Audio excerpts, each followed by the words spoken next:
Element 3.6. Safe systems of work for general work activities. Safe system of work. What do you mean by safe system of work? A safe system of work is a structured sequence of actions and tasks designed to achieve a specific end result without exposing individuals to danger or harm. This planning process is based on a comprehensive risk assessment, taking into consideration potential hazards and safety measures. When safe systems of work are required, safe systems of work are necessary in situations where engineering measures are insufficient. In cases where complete protection through engineering measures is not possible or feasible, a safe system of work is implemented to fill the safety gap. Measures are partially effective. When existing safety measures are only partially effective in minimizing risks, a safe system of work is designed to complement and enhance protection. Risks cannot be eliminated. In situations where it is not possible to eliminate risks entirely by other means, a safe system of work provides a structured approach to managing and mitigating those risks.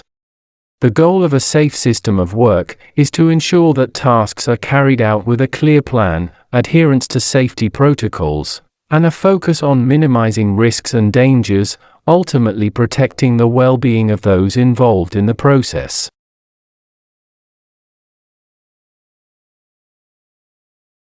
Roles and responsibilities in the implementation of safe systems of work, SSOW. The effective implementation of safe systems of work, SSOW, involves various roles and responsibilities to ensure that safety procedures are well defined and followed.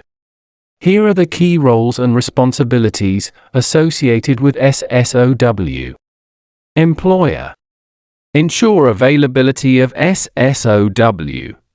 It is the responsibility of the employer to ensure that SSOW are developed and made available for activities that pose significant risks, such as maintenance or high-risk tasks.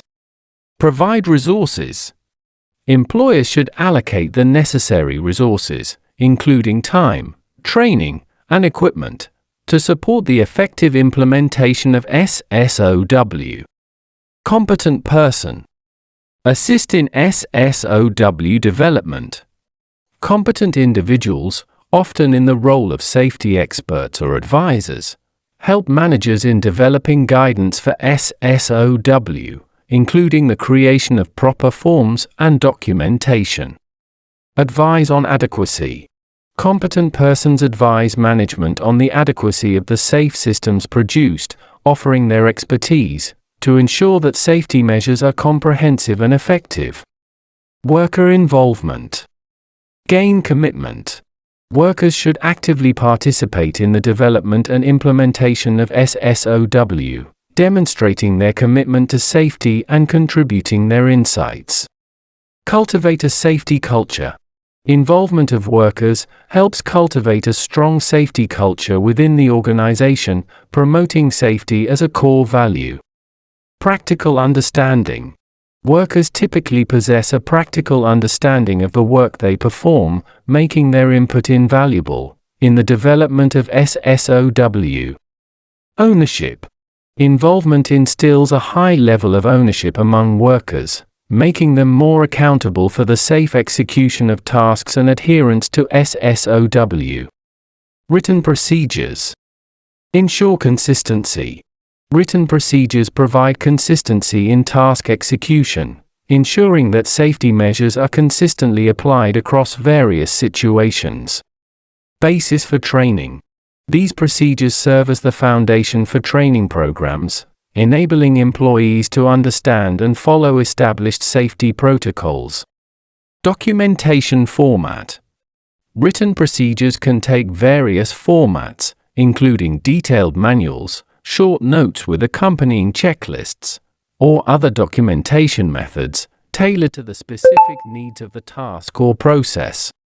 By clearly defining the roles and responsibilities of employers, competent persons, workers, and written procedures, organizations can effectively implement SSOW and create a safer work environment, minimizing risks and promoting a culture of safety. When determining the appropriate risk control measures to implement, several key considerations should be taken into account. These considerations help establish hierarchies of risk control measures and ensure that the chosen measures are effective and practical. The following factors are important considerations. Number of people protected. The extent to which a risk control measure can protect a larger number of individuals is a significant consideration. Measures that provide protection for a greater number of people are generally prioritized. Reliance on human behavior. The degree to which the effectiveness of a risk control measure depends on human behavior is crucial. Measures that are less reliant on human behavior and more foolproof tend to be favored. Testing, maintenance, and replacement. The ongoing requirements of a risk control measure, including testing, maintenance, cleaning, and replacement, should be considered. Measures that are easier to maintain and require less frequent attention are often preferred. Cost of implementation. The cost associated with implementing a risk control measure is a practical factor that affects decision-making. Cost-effective measures that provide the necessary level of protection are prioritized. The combination of these considerations helps organizations establish hierarchies of risk control measures. Typically, measures that protect a larger number of people are less dependent on human behavior, have manageable maintenance requirements, and are cost-effective are given priority in risk control strategies. It's essential to strike a balance between effectiveness and practicality when selecting and implementing these measures. Technical controls refer to measures that are implemented through the design, hardware, or technological improvements in a system or process to control and mitigate hazards. These controls aim to physically reduce or eliminate risks through engineering solutions. Examples of technical controls include machinery guarding, various forms of fencing, ventilation systems, and safety features incorporated into equipment or facilities. Procedural controls are systems or procedures put in place to manage and mitigate risks.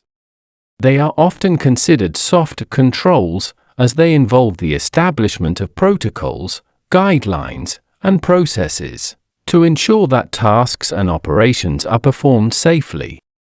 Procedural controls are essential for outlining safe work practices and providing a structured framework for employees to follow. Behavioral controls focus on improving people's perception, understanding, and attitudes towards safety. These controls are aimed at changing human behavior to promote safe practices. Behavioral controls often involve training, education, and supervision to ensure that individuals are aware of potential risks, understand the importance of safety, and follow safe practices. Supervision plays a vital role in enforcing safe behaviors and ensuring compliance with safety protocols. In a comprehensive safety program, a combination of these control types is often used to create a layered approach to risk management. Technical controls address physical hazards through design and engineering. Procedural controls establish safe work processes, and behavioral controls ensure that individuals are informed and motivated to work safely. This multifaceted approach enhances workplace safety and minimizes the potential for accidents and incidents.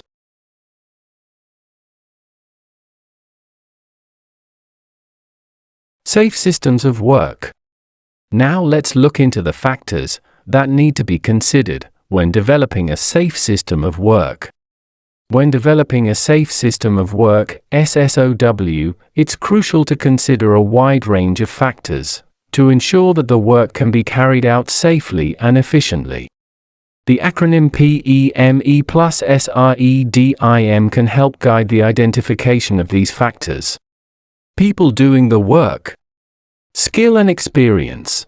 Assess the skill levels and experience of the individuals who will be performing the work. Ensure they have the necessary training and competence.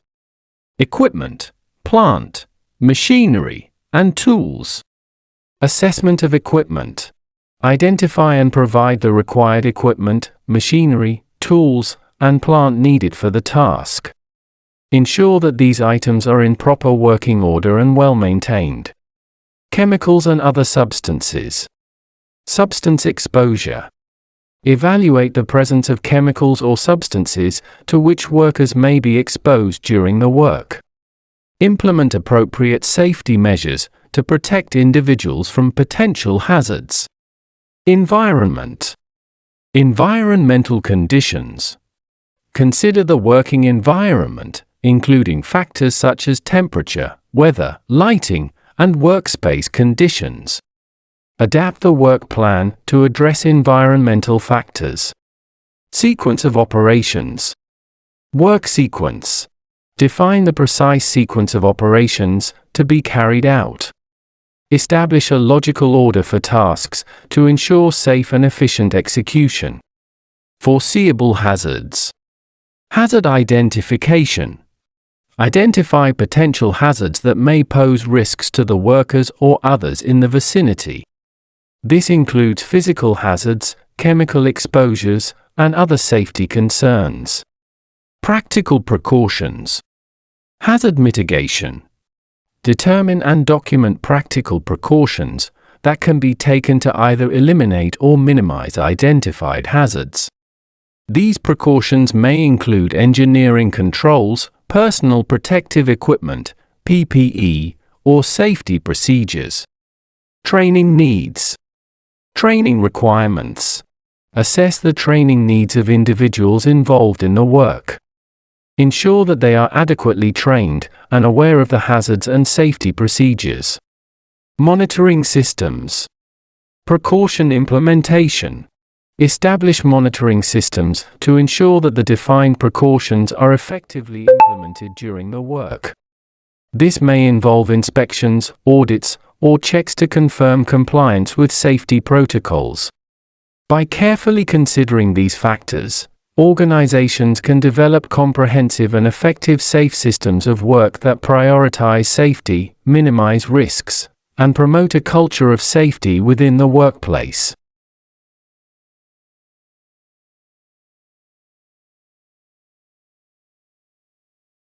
The development of a safe system of work, SSOW, involves several important steps to ensure that tasks and activities are carried out safely and efficiently. Here are the key steps in the process. Identification of tasks and activities. Begin by identifying all the tasks and activities that need to be carried out. This step involves a comprehensive assessment of the work to be done, including its scope and objectives. Identification of all hazards. Once the tasks and activities are identified, the next step is to identify all potential hazards associated with each task. Hazards can include physical, chemical, biological, ergonomic, and psychosocial factors that may pose risks to workers or others. Development of a plan. Develop a detailed plan for each task or activity. This plan should outline the specific steps to be taken, including the sequence of operations, safety precautions, required equipment and tools, and any necessary personal protective equipment, PPE.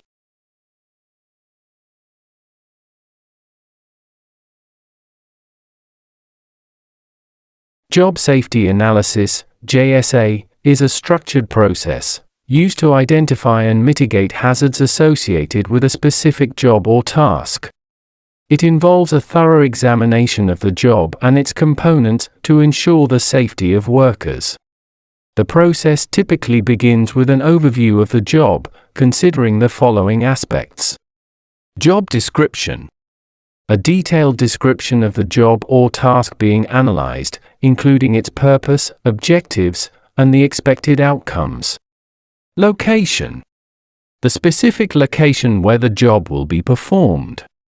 Location details are essential for considering environmental factors and potential site-specific hazards. Materials to be used.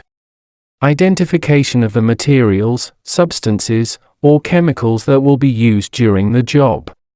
This includes an assessment of the potential hazards associated with these materials.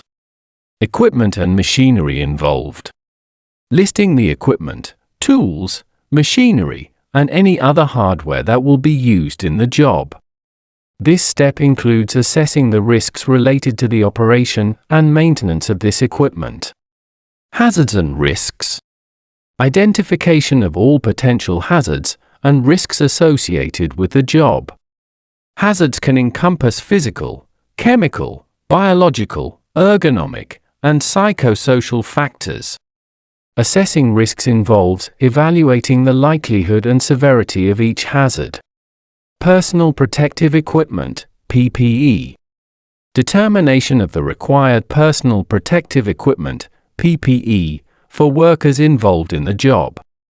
This step ensures that employees are adequately protected from identified hazards. Organization of the work. An overview of how the work is organized, including the work process, steps, and the flow of tasks. Understanding the work organization helps identify potential hazards in task sequencing and communication. Listing the tasks required. Compilation of a detailed list of tasks and subtasks required to complete the job. This includes a step-by-step breakdown of the work process. Once this initial overview is established, the JSA proceeds to more specific steps, including a detailed hazard analysis for each task, risk assessment, and the development of control measures to mitigate risks.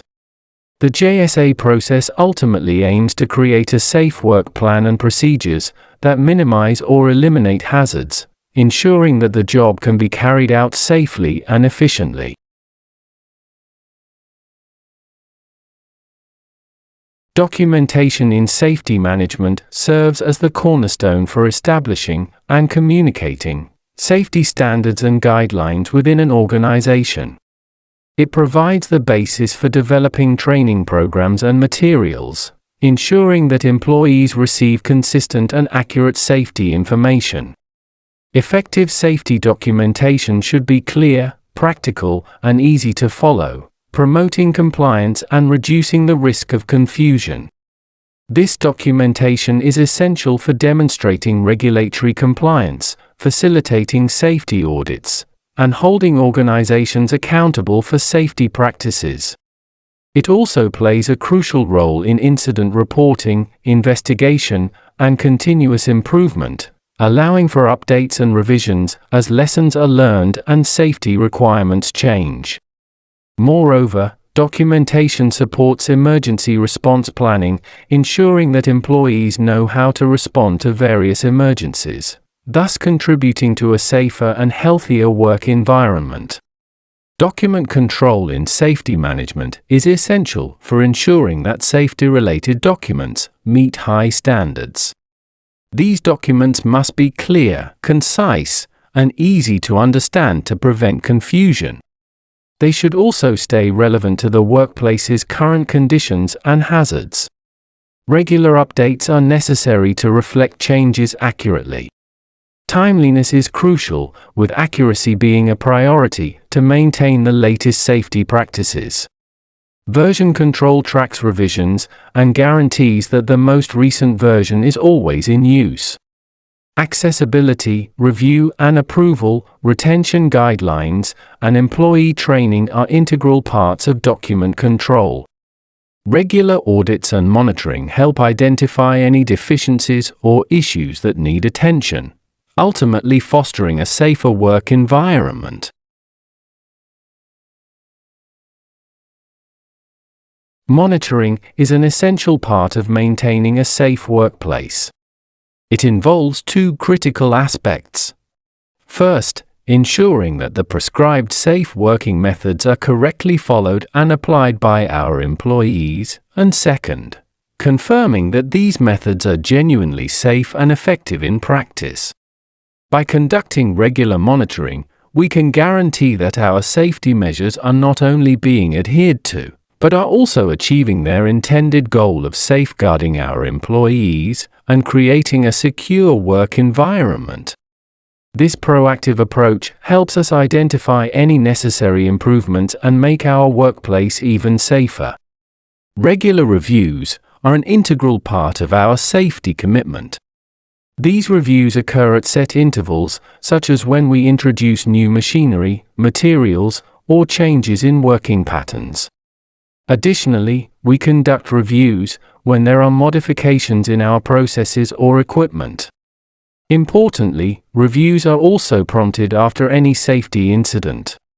This proactive approach ensures that our safety measures remain current and effective, adapting to evolving workplace conditions and contributing to a safer and more secure environment for everyone involved.